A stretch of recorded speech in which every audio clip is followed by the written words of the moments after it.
Oke, baik. Selamat malam semuanya. Kita baru bertiga, tapi saya mulai saja untuk perkuliahan kita malam ini. Nah, mata kuliah hari ini, perencanaan pajak akan membahas tentang penyusutan. Ya, penyusutan atau biasa disebut dengan depresiasi. Ya. Nah, berkaitan dengan penyusutan atau depresiasi ini, saya pernah memberikan contoh, depresiasi itu ditujukan untuk aktiva tetap yang berwujud. Ya. Kemudian pada saat menggunakan amortisasi, ini diterapkan pada aktiva tetap tidak berwujud.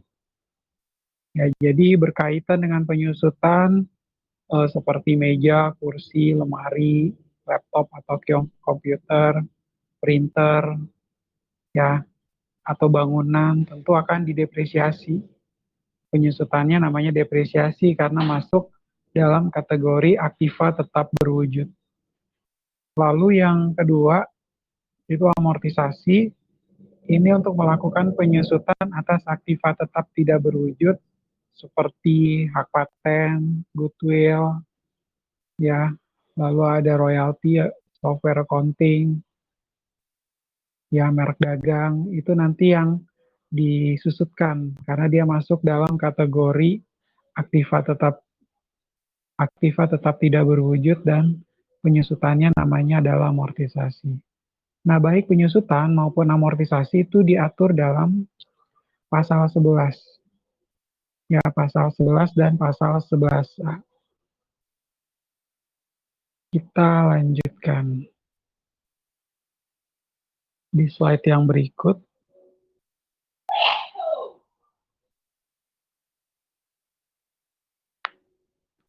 Nah, di slide yang kedua ini, syarat-syarat dari penyusutan, itu yang pertama, dia harus memenuhi kriteria yang pertama merupakan harta berwujud.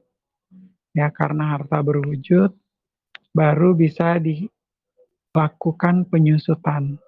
Lalu masa manfaatnya harus lebih dari 1 tahun. Memang kalau misalnya masa manfaat kurang dari 1 tahun nggak bisa apa disusutkan. Ya ngapain ya kalau kita punya aset atau aktiva tetap lalu masa manfaatnya hanya kurang dari 1 tahun. Contohnya apa Pak? Contohnya misalnya adalah pita printer atau tintanya printer ya. Itu kan kita nggak usah masukin itu sebagai aset. Padahal secara nyata sih memang dia adalah bagian dari printer. Printernya sendiri merupakan aktiva tetap. Tetapi kalau misalnya kita beli tintanya doang, kan tentu nggak perlu dijadikan sebagai aktiva tetap ya. Dia karena nilainya itu, masa manfaatnya itu kurang dari 1 tahun, jadi sebaiknya kita jadikan sebagai biaya aja, biaya alat tulis kantor. Ya, biaya ATK ini nantinya salah satunya adalah tinta printer tadi. Karena masa manfaatnya kurang dari 1 tahun, dan kita alokasikan sebagai biaya. Ya, tidak usah dimasukkan ke dalam aktiva. Karena untuk aktiva sendiri kan harus lebih dari 1 tahun kan. Jadi kalau misalnya beli printer atau beli kendaraan yang nilainya sampai 5 sampai 10 tahun bisa jadi kan. Nantinya baru kita bisa susutkan dan kita bisa akui biaya penyusutannya. Ya, biaya penyusutannya itu nanti totalnya dalam bentuk akumulasi penyusutan, dan akumulasi penyusutannya ini nantinya bisa kita akui di dalam neraca ya, laporan keuangan. Nah, untuk biayanya pun akan diakui di dalam laporan laba rugi dan dijadikan salah satu aspek untuk perencanaan pajak kan. Kalau kita punya biaya penyusutan atau biaya amortisasi semakin tinggi, tentunya akan mengakibatkan laba kena pajak perusahaan pun semakin kecil tentunya ya. Jadi sebenarnya topik atau bahasan kita malam ini berkaitan dengan penyusutan itu ada hubungannya dengan tax planning atau perencanaan pajak. Ya, jadi dengan ngumpulin biaya penyusutan itu ternyata bisa juga loh dianggap sebagai deductible expenses. Deductible expenses ini bisa kita akui, kemudian kita masukkan dalam biaya sehingga nantinya dapat membuat laba kena pajaknya pun semakin kecil. Nah, kemudian syarat penyusutan yang ketiga yaitu harta tersebut dimiliki dan digunakan dalam rangka usaha. Ya, tentunya harus ya ketika dimiliki dan pada saat digunakan pun harus ada hubungannya dengan usaha atau operasional perusahaan. Ketika menggunakan kendaraan, kendaraannya bukan kendaraan milik pribadinya si investor yang digunakan untuk keperluan pribadinya investor atau misalnya keperluan pribadinya si pemilik perusahaan. Tapi kendaraan itu tentunya dipakai buat operasional perusahaan untuk perjalanan dinas, ketemu dengan klien atau customer, lalu misalnya mau ketemu vendor atau supplier. Ya dari sana baru dianggap bahwa harta tersebut yang nantinya akan disusutkan tentunya harus digunakan dalam rangka usaha. Pak, Ya, mau tanya, Pak. ya silakan Elisa. Kalau misalnya ada mobil itu untuk operasional gitu, Pak, untuk perjalanan dinas dan lain-lain, tapi mobilnya itu termasuk jenis sedan.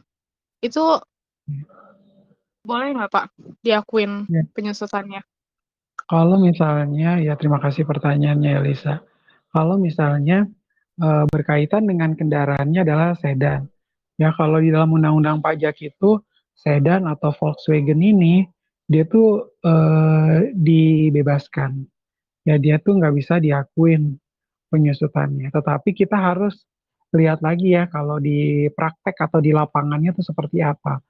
Kalau ternyata sedannya itu memang benar-benar dipakai dalam rangka mau nganterin marketing, ya jadi dia ada drivernya sendiri, kemudian dia nganterin marketing untuk ngurus-ngurusin ketemu customer atau ketemu klien, dan sejauh yang bisa kita lihat, ya bahwa kendaraan ini memang tujuan utamanya dipakai untuk operasional perusahaan. Ya tentunya kita nggak bisa mengikuti aturan yang sedan atau Volkswagen ini dianggap kan di undang-undangnya menyatakan seperti itu. Nah sekarang ini aja mobil-mobil yang dipakai untuk operasional perusahaan jenisnya banyak yang sedan. Si direksi kadang pakai mobil sedan juga ya, apakah itu BMW atau misalnya Toyota ya, dan modelnya juga kebanyakan modelnya sedan. Nah, ketika dipakai oleh direktur atau oleh manajer perusahaan dan tujuannya adalah untuk operasional, ya tentu kita bisa akuin biayanya. Ya, jadi seperti itu. Ya, Elisa ya. Kemudian Jadi kita kalau oh iya, hmm, jadi kalau misalnya memang itu operasional nggak apa-apa ya, Pak, masukin penyusutannya. iya nggak apa-apa, nggak masalah. Itu malah harus diakuin semua. Mau sedannya ada 2 atau 4 Pak. Terus memang dipakai memang benar-benar untuk operasional perusahaan. Kita akuin aja langsung penyusutannya. Nah Tapi kalau di perlu lapang, saya melampirkan apa gitu nggak, Pak? Surat keterangan atau apa? biasanya kalau kan ini kan ada atas nama satu atas nama perusahaan. Nah kalau misalnya dia mengatasnamakan perusahaan, di dalam invoice-nya juga jelas ada alamat dan juga NPWP dari perusahaan yang bersangkutan, tentu aset ini adalah aset dari perusahaan yang ada. Nah, kita nggak perlu lagi ngelampir-ngelampirin ini loh, kalau dokumennya adalah seperti ini, tidak perlu sih. Jauh memang Hmm, digunakan untuk usaha perusahaan nggak ada masalah. Ya begitu. kasih, Pak. Ya, ya jadi mungkin ya banyak kalau dari teman-teman juga merasa kan memang di undang-undangnya memang disebutkan Pak seperti itu. Kenapa kita harus tetap ngakuin ya? Karena di prakteknya aja kondisi demikian banyak terjadi di lapangan dan mereka tetap mengakui sebagai biaya dan pengeluarannya pun biaya-biaya yang berkaitan dengan penggunaan kendaraan tersebut tetap diakui ya, apakah itu pembelian bensinnya, kemudian maintenance-nya, penyusutannya, semuanya juga akan diakui. ya berkaitan dengan hal tersebut. Kemudian kita lihat ada catatannya, tanah tidak disusutkan kecuali digunakan untuk produksi. Ya, jadi yang namanya tanah itu tentu tidak disusutkan. Karena harga tanah itu makin lama tuh makin bertambah ya, nggak makin menurun. Maka dari itu, tanah itu tidak disusutkan. Nah, kita lanjutkan di slide yang berikut. Lalu kapan sih Pak dimulainya penyusutan? Nah, penyusutan itu dimulai pada saat kapan? Kita akan lihat dulu ada ketentuan umum. Ya, ketentuan umum yang pertama pada bulan atau tahun perolehan. Ya, pada bulan atau tahun diperolehnya harta tersebut atau digunakannya harta tersebut kita bisa akui sebagai penyusutan tentunya, ya kan?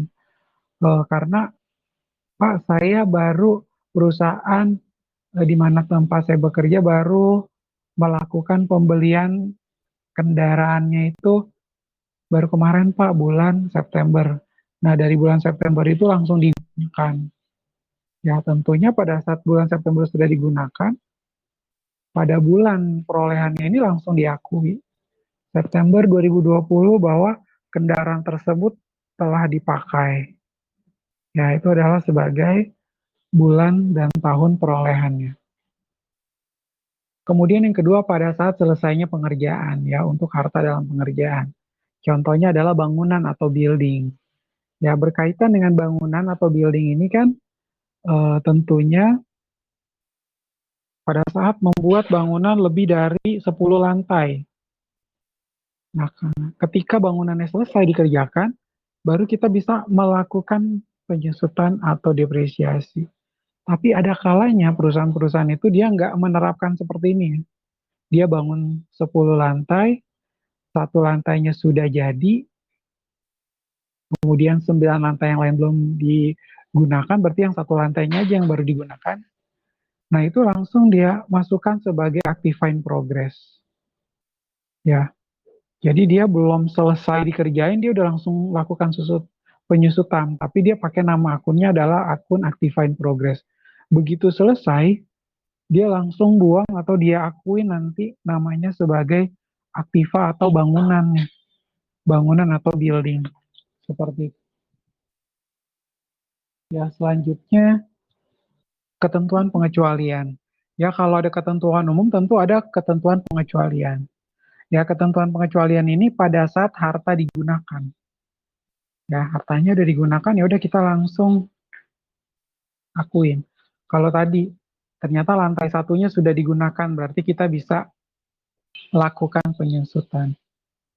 Ya, kemudian yang kedua pada saat menghasilkan. Ya, tentunya pada saat pemakaian satu lantai atau bangunan ini dipakai baru satu lantai dan sudah kelihatan ada hasilnya ya. Karena kenapa? Karyawan-karyawannya sudah ada beberapa yang bekerja di lantai satu tadi. Udah tersedia ada meja, ada kursi, ada lemari. Ya, di mana ketersediaan Aktiva ini nantinya sudah bisa menghasilkan ya. Menghasilkan apa Pak? Menghasilkan atau mengeluarkan invoice, kemudian sudah melakukan penagihan kepada customer, udah ditransfer juga ya. Misalnya piutangnya sudah ditransfer, akhirnya sudah menghasilkan bagi perusahaan. Ya, selama sudah menghasilkan pun kita sudah diperkenankan untuk melakukan penyusutan seperti itu. Kemudian kita lanjutkan di slide berikut. Nah, metode penyusutan yang digunakan ya banyak sekali metode penyusutan ya yang menurut akuntansi dan lain juga sudah ketahui. Nah, di dalam laporan pajak tentunya diperkenankan untuk mempraktekkan atau mengimplementasikan hanya satu metode ya, misalnya dalam 1 tahun tentu satu metode aja. Kita nggak boleh 1 tahun itu kita ganti-ganti metode penyusutan. Ya, karena berarti kita nggak sesuai dengan prinsip akuntansi berterima umum. Jadi ketika udah pakai metode straight line method atau metode garis lurus, hendaknya gunakan metode itu. Ya, apalagi metode garis lurus ini pun yang diperkenankan menurut pajak. Seperti itu. Nah, metode garis lurus itu untuk harta bangunan dan juga untuk harta non-bangunan. Ya, jadi yang berkaitan dengan harta bangunan, nah bangunan itu kan ada yang permanen, ada yang non-permanen ya. Kemudian ada yang nilainya 10 tahun, ada yang 20 tahun, atau kalau yang non-permanen mungkin bisa bertahan hanya 5 tahun. Nah, tentu kita akan melihat lagi kepada dasar hukum berkaitan dengan metode penyusutan tersebut. Ya, sesuai dengan kategorial dari aset atau aktiva tetap yang ada. Nah, ciri-ciri dari metode garis lurus, yang pertama penyusutan didasarkan atas harga perolehan. Ya, penyusutan ini nantinya harus didasarkan atas harga perolehan. Harga perolehannya ada di mana Pak? Ada di invoice ya. Dasar kita untuk melihat dasar pengenaan pajaknya adalah sekian, nilai pajak pertambahan nilainya adalah sekian, yaitu tertera di dalam invoice. Lalu besarnya penyusutan setiap tahun. Ya, besar penyusutan setiap tahun itu sama ya. Misalnya 13.667 per bulannya. Ya berarti bulan Februari juga sama, Maret dan seterusnya juga sama. Baru nanti tinggal kita akumulasi dengan cara 13.667 kita kalikan 12. Yaitu adalah besarnya akumulasi penyusutan dalam 1 tahun. Ya, kemudian yang ketiga, ciri yang ketiga, pada akhir masa manfaat tidak terdapat nilai sisa. Ya, jadinya nanti pada akhir masa manfaat itu nggak terdapat nilai sisa karena disusutkan secara sekaligus ya. Mungkin teman-teman sudah mendengar juga ya, pada saat menerapkan metode garis lurus, kita di pengantar akuntansi 1, ya di sana juga kita sudah menghitung pada saat menggunakan metode penyusutan, apakah metodenya garis lurus atau saldo menurun atau metode-metode yang lain itu tetap kita bisa melakukan penyusutan secara sekaligus.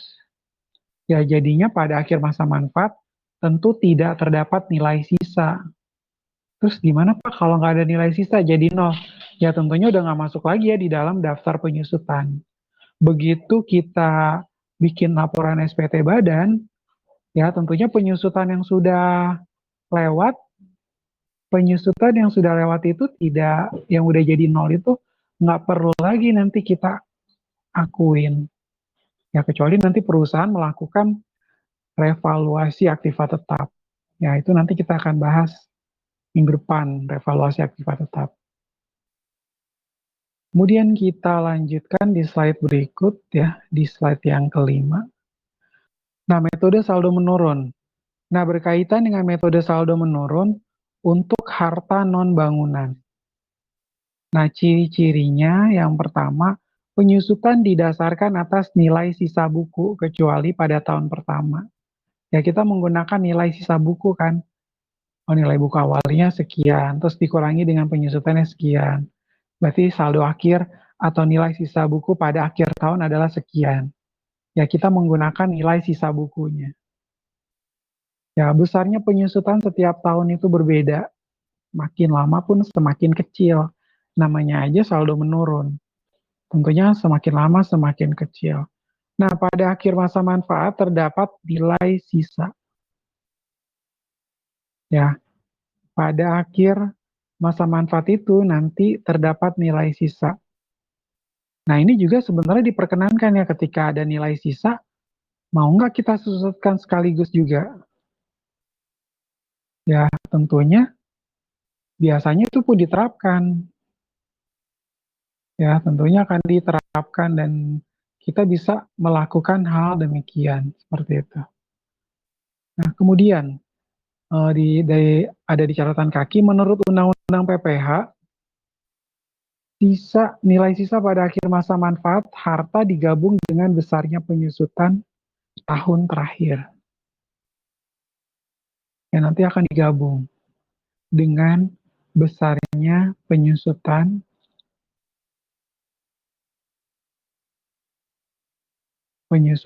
tahun terakhir. Kita lanjutkan di slide berikut. Ya, di slide yang ke-6. Nah, di slide yang ke-6 ini berkaitan dengan pengelompokan harta dan tarif penyusutan ya. Di dalam pengelompokan harta itu ada yang bukan bangunan dan ada yang bangunan. Nah, bangunan tadi saya sampaikan ada bangunan yang permanen dan juga yang non permanen. Ini cuma lagi agak lemot ya. Ya, bangunannya itu ada yang permanen dan bangunan yang non permanen. Nah, berkaitan dengan pengelompokan harta dan tarif penyusutan, bukan bangunan ada kelompok 1, 2, 3, dan 4. Dengan masa manfaat masing-masing 4, 8, 16, dan 20 tahun. Ya, apabila kita menggunakan atau menerapkan metode garis lurus, tarifnya adalah kelompok 1 yang masa manfaat 4 tahun, tarifnya 25%. Kelompok 2 yang 8 tahun, tarifnya adalah 12,5%. Kelompok 3 yang 16 tahun, tarifnya adalah 6,25%. Ya, baru yang kelompok yang 4, 20 tahun, tarifnya adalah yang 5%. Ya, sebentar.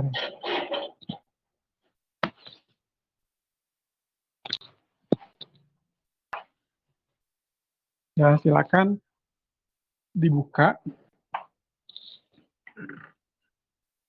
PowerPoint yang sudah saya share juga ya di situ. Ini cuma agak lama sekali berkaitan dengan hal tersebut. Bang Pas ya? Ya, kasih ya Mas ya. Oke, siap. Mari Pak. Kasih Mas. Ya, berkaitan dengan tarif penyusutannya itu Anda bisa lihat kalau saldo menurun itu menggunakan tarifnya masing-masing 50%, 25%, 12,5%, dan juga yang 10%. Nah, cara menetapkannya gimana Pak? Nah, kita bisa lihat ya. Cara menetapkannya adalah sesuai dengan harta yang ada.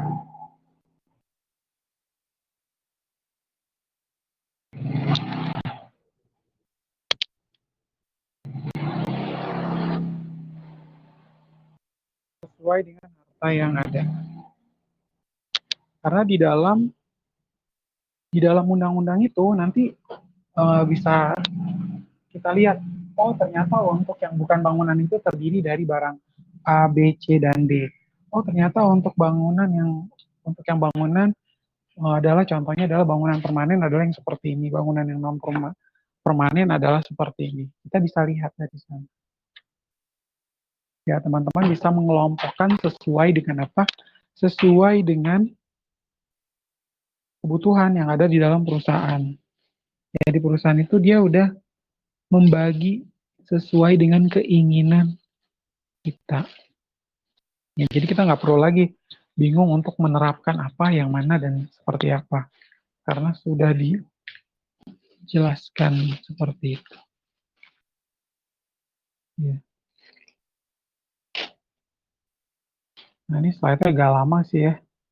Nah, kita lihat aja ke slide yang berikut. Di slide ke-7, itu Anda akan melihat penarikan harta dari pemakaian. Ya, penarikan harta dari pemakaian. Nah, yang pertama adalah sebab biasa. Nah, sebab biasanya itu karena apa? Karena dijual ya. Ketika dia udah merasa bahwa, oh ini kayaknya umur ekonomis atau masa manfaatnya semakin udah mau habis. Habis itu saya jual aja deh. Ya, dia memilih untuk apa? Menjual aset yang ada. Nah, itu kan karena sebab biasa ya. Ya udah langsung dilakukan penjualan. Nah, apabila ternyata kalau misalnya dia sebab biasa dijual, itu harga jualnya adalah harga jual neto. Ya, harga jual neto dan masuk sebagai kategori penghasilan lain-lain. Itu penghasilan lain-lain, Pak. Bukan penghasilan utama ya, tentunya penghasilan lain-lain ya. Ini kan tujuan perusahaan kan memang bukan tujuannya untuk jualan aset. dari jualan besi atau trading besi dan baja, tiba-tiba dia jualan kendaraan, kan itu nggak ada hubungannya kan ya dengan operasional perusahaan atau main bisnis dari perusahaan yang ada. Ya, main bisnisnya apa, tiba-tiba dia jualan kendaraan, pasti itu adalah jualan asetnya dia. Seperti itu. Karena ini adalah jualan asetnya dia, akhirnya dia anggap sebagai biaya atau sebagai penghasilan lain-lain. Ya, penghasilan lain-lain ini yang kita masukkan di mana Pak? Masukkan di dalam laporan laba rugi di bagian bawah. Ya kan? Kita akan masukkan di sana.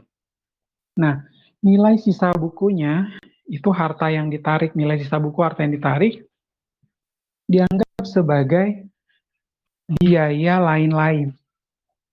Ya, itu nanti dikategorikan sebagai biaya lain-lain. Oh, nggak apa-apa, Pak. Iya, nggak masalah ya. Kita anggap sebagai biaya lain-lain.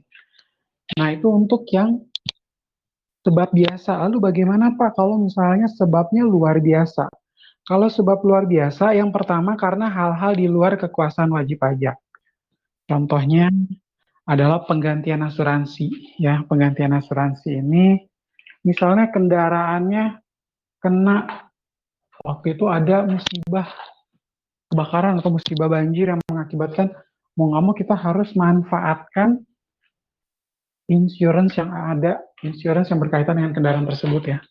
Minta langsung dicairkan, minta untuk di claim, bukan dicairkan tapi diklaim. Selanjutnya tinggal bisa diakui. Nah itu karena kondisinya adalah sebab luar biasa, jadi bukan untuk dijual. Seperti itu. Nah kita lanjutkan. Berikutnya, nah sebab luar biasa yang kedua yaitu nilai sisa buku harta yang ditarik. Nah nilai sisa buku harta yang ditarik ini juga masuk sebagai biaya lain-lain. Ya, oh jadi masuknya juga biaya lain-lain. Iya, karena kan nggak ada hubungannya juga kan dengan usaha perusahaan. Jadi kita anggap itu sebagai biaya lain-lain. Kita lanjutkan. Slide berikut di slide ke-8. Ya, nah ini contoh perhitungannya ya. Contoh perhitungan untuk metode garis lurus. Nah, metode garis lurus, sebuah mesin dibeli dan ditempatkan pada bulan Januari 2001 dengan harga perolehan sebesar 100 juta. Masa manfaat dari mesin tersebut adalah 4 tahun. Ya, kalau tarif penyusutan misalnya ditetapkan 25%, maka perhitungan penyusutannya adalah sebagai berikut. Ya, tahun, tarif, penyusutan, dan nilai sisa buku, kita akan masukkan mulai dari harga perolehan tahun 2001, ya 2001 dan seterusnya, tarifnya adalah 25%. Ya, karena ini adalah sebuah mesin, lalu tarif yang digunakan 25%. Kemudian penyusutan masing-masing tahun 25 juta, kita menggunakan, habis itu kan 100 juta dikali 25%, 25 juta. Lalu 100 juta dikurangi 25 juta, dapat 75 juta. Kemudian 75 juta ini, kita kalikan lagi 25%, kita kurangi ya, 75 juta ini kan nilai sisa bukunya. Karena setiap tahun kan penyusutannya sama ya, 25 juta, 25 juta, dan 25 juta. Sehingga nanti nilai sisa bukunya tinggal kita kurangi. Nilai sisa buku akhir tahun 2001 75 juta. Dikurangi dengan biaya penyusutan tahun 2002 25 juta, dapat saldo atau nilai sisa buku akhir di tahun 2002 50 juta. 50 juta dikurangi dengan penyusutan tahun 2003 25 juta, dapat nilai sisa buku akhir tahun 2003 pun 25 juta. Dan seterusnya sampai tahun 2004 dan nilai sisa bukunya menjadi 0. Ya. Jadi NSB-nya menjadi 0, seperti itu. Kita lanjutkan ke slide berikut, di slide ke-9. Ya, ini untuk yang metode saldo menurun. Tadi kita sudah menggunakan metode garis lurus, sekarang kita akan terapkan metode saldo menurun. Nah, dalam metode saldo menurun, ya, sama dengan menggunakan soal yang sama ya.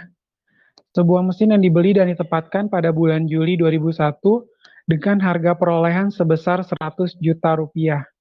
Masa manfaat dari mesin tersebut adalah 4 tahun. Kalau tarif penyusutan misalnya ditetapkan 50%, maka penghitungan penyusutannya adalah sebagai berikut. Ya, harga perolehan 100 juta tahun 2001. Nah, di sini karena dia ditempatkannya di bulan Juli, makanya rumusnya 50% dikali setengah, ya dibagi 2. Karena baru diakuin mulai Juli. Ya, 25% dikali 25 juta. Nah, itu tentunya 25% dikali dengan 100 juta maksudnya ya. Diperoleh 25 juta. Nah, 100 juta harga perolehan dikurangi dengan penyusutan 25 juta dapat nilai sisa buku 75 juta dan seterusnya. Ya, sehingga di tahun 2005 ya, pada metode saldo menurun ini dilakukan penyusutan sekaligus. Akhir tahun 2004 nilai sisa buku 9.375.000 dikurangi dengan penyusutan tahun 2005 9.375, maka nilai sisa bukunya menjadi 0. Ya, nilai sisa buku menjadi 0. Kemudian kita lanjutkan slide yang berikut. Amortisasi, ya tadi kita sudah bahas berkaitan dengan depresiasi. Untuk aktiva tetap berwujud, nah amortisasi adalah penyusutan untuk aktiva tetap tidak berwujud. Nah, amortisasi di sini didefinisikan atas pengeluaran untuk memperoleh harta tidak berwujud dan pengeluaran lainnya yang mempunyai masa manfaat lebih dari 1 tahun. Ya, harus lebih dari 1 tahun ya. Kalau kurang dari 1 tahun, capek-capekin kita bikin penyusutannya, ya enggak? Mendingan kita akuin langsung sebagai beban. Ngapain disusut-susutkan segala, ya kan? Kemudian dilakukan dalam bagian-bagian yang sama, ya. Dalam bagian-bagian yang sama besar atau dalam bagian-bagian yang menurun selama masa manfaat. Tentunya harus sama besar. Lalu contoh pengeluaran yang diamortisasi bisa perpanjangan hak guna bangunan, hak guna usaha, dan hak pakai. Yaitu adalah contoh pengeluaran yang diamortisasi. Ya, jadi ada biaya perpanjangan hak guna bangunan, kemudian ada hak guna usaha, dan juga hak pakai. Kemudian kita lanjutkan. Nah, itu tarif amortisasinya. Kelompok harta tidak berwujud, kelompok 1, 2, 3, dan 4. Ya, masa manfaat 4, 8, 16, dan 20 tahun. Untuk garis lurus ya 25%, 4 tahun, kelompok 1. Kemudian untuk kelompok 2, 8 tahun, garis lurus itu 12,5%, sama ya dengan yang pada saat kita menggunakan depresiasi, yang ini amortisasinya. Kelompok 3-nya 6,25%, 16 tahun, dan kelompok 4 adalah 20 tahun 5% garis lurus. Nah, saldo menurunnya kelompok 1 4 tahun 50%, kelompok 2 8 tahun 25%, kelompok 3 16 tahun 12,5%, dan kelompok 4 20 tahun 10%. Ya, seperti itu. Nah, pengeluaran untuk biaya pendirian dan biaya perluasan modal, suatu perusahaan dibebankan pada tahun terjadinya pengeluaran atau diamortisasi sesuai dengan ketentuan. Jadi, teman-teman bisa mengacu pada slide yang sebelumnya. Nah, kita lanjutkan. Amortisasi atas pengeluaran untuk memperoleh hak dan pengeluaran lain yang mempunyai masa manfaat lebih dari 1 tahun di bidang penambangan minyak dan gas bumi atau migas. Itu dilakukan dengan metode satuan produksi. Ya, jadi berkaitan dengan hak dan pengeluaran lain yang mempunyai masa manfaat lebih dari 1 tahun di bidang penambangan minyak dan gas bumi.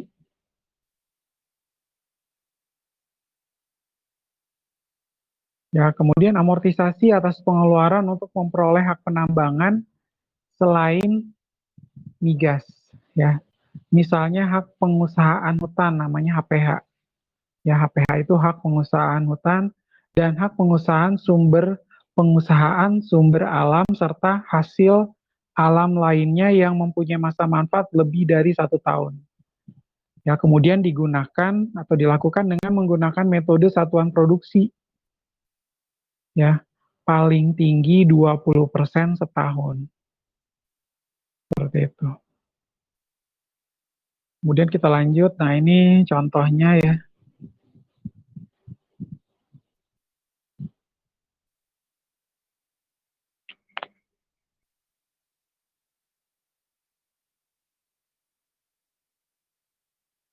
Ya, jadi pengeluaran untuk memperoleh hak pengusahaan hutan yang mempunyai potensi 10 juta ton kayu sebesar 500 juta. Diamortisasi dengan persentase satuan produksi yang direalisasikan dalam tahun yang bersangkutan. Jika dalam 1 tahun pajak ternyata jumlah produksi mencapai 3 juta ton, yang berarti 30% dari potensi yang tersedia, maka walaupun jumlah produksi pada tahun tersebut mencapai 30% dari jumlah potensi yang tersedia, besarnya amortisasi yang diperkenankan untuk dikurangkan dari penghasilan bruto pada tahun tersebut adalah 20% dari pengeluaran atau 100 juta rupiah. Seperti itu. Ya, kemudian pengeluaran yang dilakukan sebelum operasi komersial yang mempunyai masa manfaat lebih dari 1 tahun, yaitu dikapitalisasi dan kemudian diamortisasi dengan ketentuan. Ya, nanti kita akan mengacu pada slide tarif amortisasi. Nah, apabila terjadi pengalihan, maka nilai sisa buku harta tidak berwujud tersebut dibebankan sebagai kerugian. Dan jumlah yang diterima sebagai penggantian merupakan penghasilan pada tahun terjadinya pengalihan tersebut. Nah, apabila terjadi pengalihan harta yang memenuhi syarat pasal 4 ayat 3 huruf A dan B Undang-Undang PPH, maka jumlah nilai sisa buku harta tersebut tidak boleh dibebankan sebagai kerugian bagi pihak yang mengalihkan. Ya, jadi kita harus lihat lagi nih, berpedoman atau mengacu pada pasal 4 ayat 3 huruf A dan B. Kalau memang terjadi adanya pengalihan harta, maka jumlah nilai sisa buku harta tersebut tidak boleh dibebankan sebagai kerugian bagi pihak yang mengalihkan. Ya, nah ini ada latihan soalnya. Seperti itu ya. Nah, ini jadi berkaitan dengan amortisasi maupun kaitannya dengan penyusutan atau depresiasi. Ya, teman-teman bisa baca lagi berkaitan dengan hal tersebut. Ya, silakan kalau ada yang mau ditanyakan terlebih dahulu.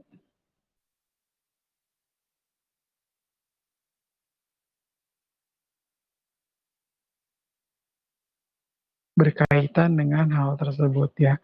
Jadi untuk pengakuan amortisasi maupun depresiasi kita akan menggunakan tabel yang tadi sudah disampaikan ini ya. Kelompok harta tidak berwujud ya dengan masa manfaat tarif amortisasi berdasarkan metode. Ya, lalu ini juga sama ya kalau kita lihat dari sisi depresiasi ya, tarif depresiasinya pun sama ketika baik menggunakan metode garis lurus atau metode saldo menurun seperti itu.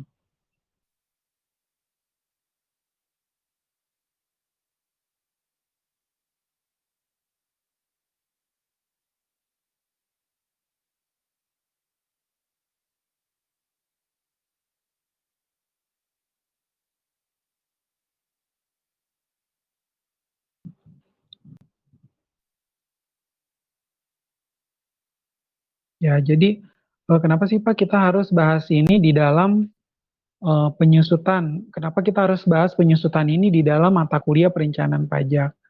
Ya, karena nantinya penyusutan itu juga sebagai salah satu biaya yang deductible expenses. Ya, deductible expenses berarti bisa diakui ya, karena biaya-biaya ini toh untuk mendapatkan dan memperoleh penghasilan.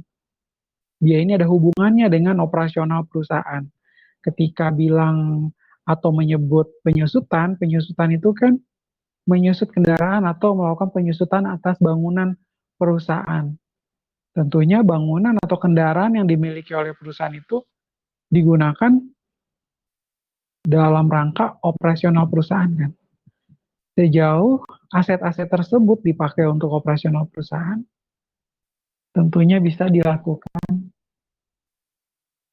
pengakuan atas biaya-biaya tersebut ya. Tadi kan juga ditanyakan oleh Lisa berkaitan dengan Pak kalau misalnya yang dipakai adalah kendaraan roda 4 ya, modelnya sedan. Sedan tentunya di dalam Undang-Undang Pajak penyebutan sedan atau Volkswagen itu dia mendapat pengecualian tidak perlu dilakukan pendebetan, tidak boleh diakui. Tetapi kita harus lihat lagi kalau ternyata memang kendaraan sedan tersebut, apalagi zaman sekarang juga model sedan dipakai untuk operasional perusahaan. Ya, untuk operasional perusahaan ini tentu bisa kita akui sebagai deductible expenses. Sejauh kendaraannya untuk perjalanan dinas, bertemu dengan klien atau ketemu vendor, ya meeting. Tujuannya adalah untuk operasional usaha. Ya, seperti itu. Lalu kendaraannya memang dipakai oleh direksi, tapi memang betul-betul untuk operasional perusahaan, bukan dipakai oleh direksi untuk jalan-jalan bersama dengan keluarganya. Nah, itu kan tentu tidak bertanggung jawab seperti itu.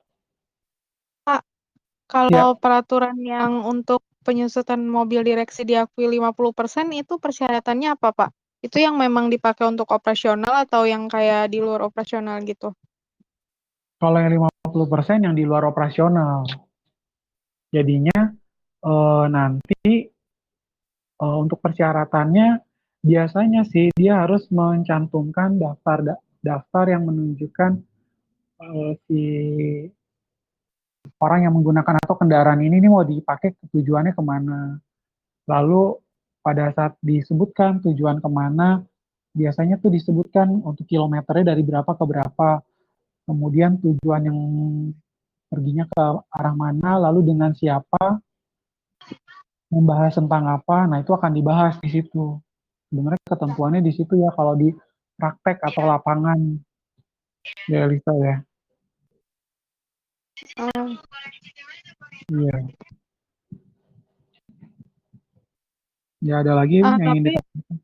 Oh tapi ya. yang 50% itu misalnya mobilnya tuh dipakai direksi, Pak, tapi atas nama perusahaan itu gimana, Pak? Oh kalau misalnya dipakai oleh direksi atas namanya, atas nama perusahaan ya nggak ada masalah.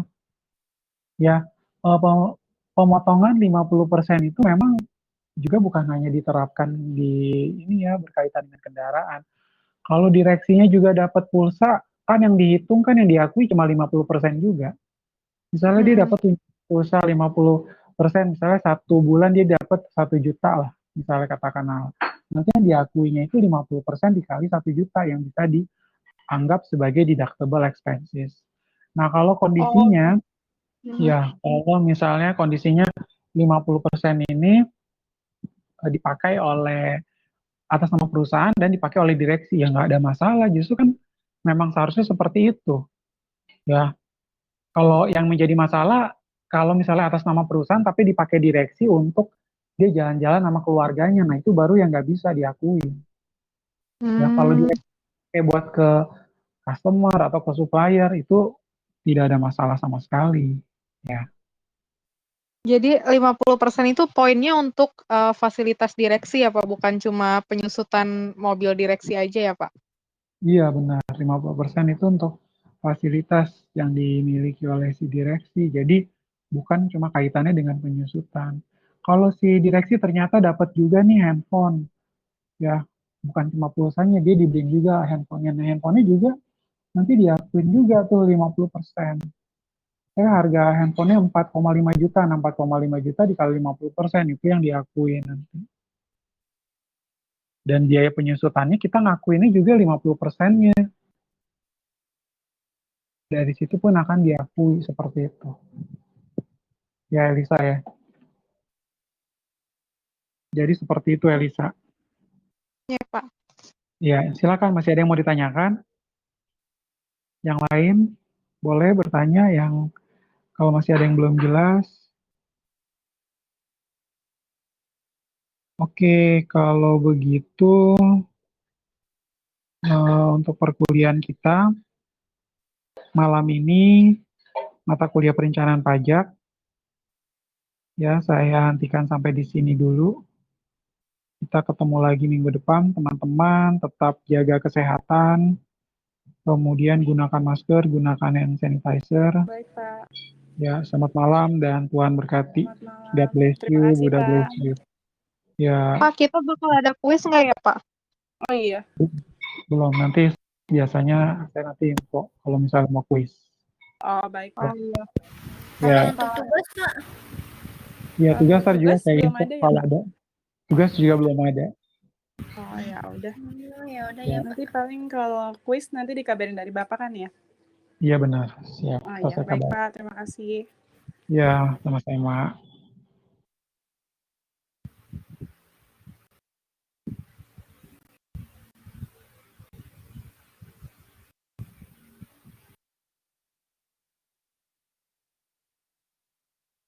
You are currently the only person in this conference.